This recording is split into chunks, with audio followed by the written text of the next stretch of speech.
Now we're living, I think, in a time of great global crisis, and we have to put pressure on world leaders to de-escalate rather than escalate global tensions. Because we're entering into a period of intense rivalry between states, their corporations, and their capitalist classes. We're in the midst of a new global arms race, and it's an arms race against us, because we pay for it in terms of our public services, and sometimes we pay for it in terms of our lives. You know, many years ago, I met a man, a soldier man. He had just come back from Afghanistan. He said he wasn't going back. He told me his story. He said, I come from a town, dead-end town, South Wales town, an ex-mining town. He said, there's no jobs, no opportunities, no nothing. He said, I was 19 years old. I was at the job center. He said, the military recruiters, they sold me the earth, but it was all a load of crap.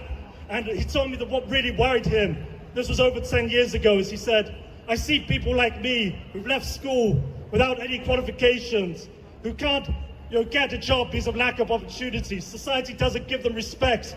But he says we have politicians and media telling you them that if you put on a uniform and pick up a gun and fight in a rich man's war, then you have respect. But all that happens is you come back in a coffin, or you come back with post-traumatic stress disorder, and you don't get the support you need. Often you end up sleeping rough in the streets. That's why we have to stop this war machine. Yeah. When we think about war, just look at Gaza. There have been record numbers of amputations. We talked earlier about post-traumatic stress disorder.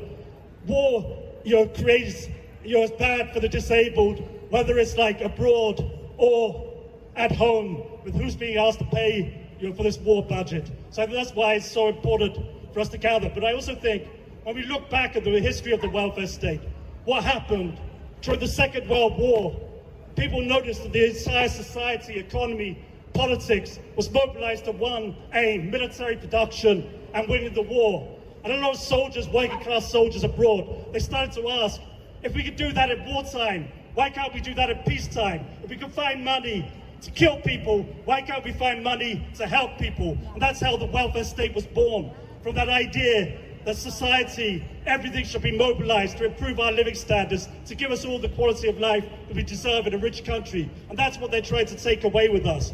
It's a class war at home, and it's an imperialist war abroad. So thank you once again on behalf of Cardiff Stop the War Coalition, and see you on the street. Woo!